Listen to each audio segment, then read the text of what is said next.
Tribe. What's the vibe? Hotel. I am HerbalTree. Reginald Groverstand. Shouts out to the organic family. Yay! All the way from California. Yay! Now we in Florida. Yay, Chris. Reginald here. Tell them where y'all from. Born in Columbus, Ohio, but I've been a Floridian. You feel me? Been in Florida my whole life. Organic family, natives that have been creative all around. You know what I'm saying? But today we want to go in on a subject about the future. Our future. The future meaning the seeds of the future. These children. As we become the new ancestors, what are we doing to plant the seeds so that they can reap from the deeds that we will be benefiting from? While we elders and we become ancestors in that realm, what are we going to do? That's a question we need to be asking ourselves, especially if we have seeds already. You know, I've been gifted. My brother has seeds as well, same way. But we focus on the future, man, because that's where it's at. Gotta make sure the future is secure. You know what I'm saying? We gotta lay the groundation for them to probably be able to grow. You know what I'm saying? Allow the life to just blossom. That's our role, you know. And I think it's just important for us to be consistent in everything that we do. You know what I mean? To be well grounded, well established. You know, it's regardless of the obstacles that comes to one, you gotta continue to move. You gotta continue to run. You know what I'm saying? Jump, hurdle. You know what I'm saying? Dodge, Leap over that mud. you know, but you keep on going to the goal and you don't let anything stop you. And when you got that type of ambition and drive, you're gonna get to where you're trying to go. You know, just prepare for the destination you're going to and you can get there. You know, and like he said, we gotta make sure that we are focusing in on the seeds, you know, and feeding them properly so they can grow and develop. You know, watering them and giving them the sun that they need, the nourishment that they need. You know, It's the proper, real nourishment, the organic love. I remember Elder was saying, before the cubs leave the den, the Baba and the mama have to make sure their cup is filled to the brim. That way, when they go into the world, these worldly things don't take over the little girl. The joy of the world, the worldly joy, don't take over the meditation of the little boy. Because his mama and his daddy and his Baba and his mama, or his nana, his grandma, they done already implemented it. And for ones who don't have their Baba and their mother there, we send them energy. We send them energy that they find that guidance through some lineage of their tribe, shall I say. You know what I'm saying? Because it's a lot of children out here who don't have their mother and their father, or they have one or the other. You know what I'm saying? And as Babas, we give thanks and send that healing intention to the youth. And pray that they go into themselves and seek themselves and not these worldly things outside of themselves.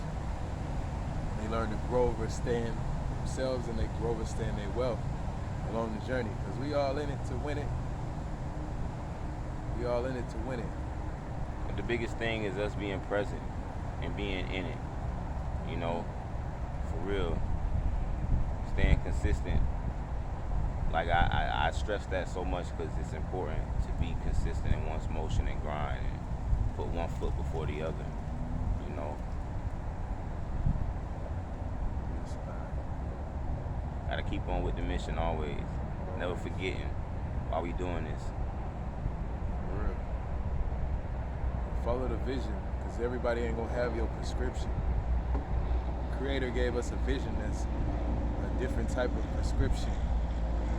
Can't no Babylon doctor or optometrist prescribe your life and your vision, or I and I's life and I and I's vision. We gotta wipe the sleep. And sleep, when we wake up, that mucus, we gotta wipe the mucus out our eyes. We gotta wipe the sleep out our eye. Because we see with these, not with these. When we start to see with these, this eye, and not with these, that's when we become free. Because our mind is free, our energy is free. They got all these different terminologies. It's mind, the brain, the body. I like to say the energy in that portion of your whole existence. You know what I'm saying? Because it's all intertwined. They say we have a second mind in our stomach.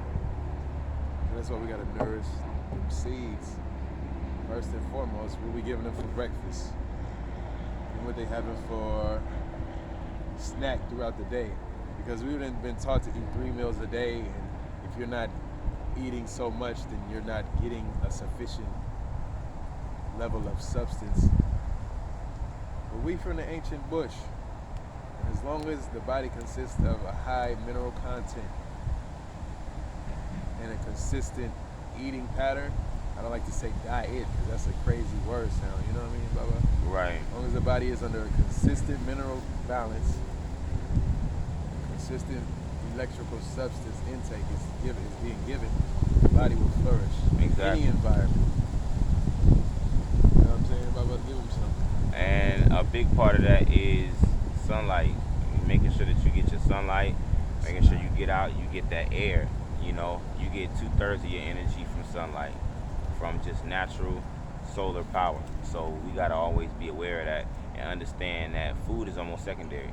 If you're not out properly hydrating and properly interacting with your outside environment, getting light, sunbathing, forest bathing,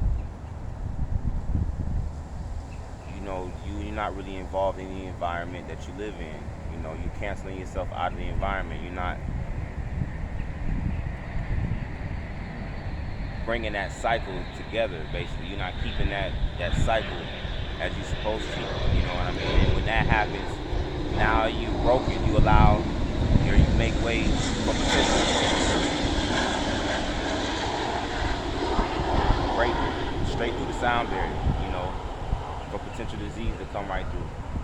So it's important to continue to get out, get your exercise, breathe, and take your alkaline herbs. Sing. It starts with the future, like we said. We gotta teach the youth. That's the seeds. That's the main key. Is really reaching the children, and the children are so into it. They gravitate to it more than the elders or the older generation, so to speak. And that's a beautiful thing because they're gonna usher in a whole new movement, and they're gonna bridge the gap where the generations may not be so, in tune and in tap with each other, and bring that back together. You know what I mean? Yes, sir. So I see great things. Future for real. But it all starts here and now, in the minds, and continuing with the grind. All right. So, what does the eye see?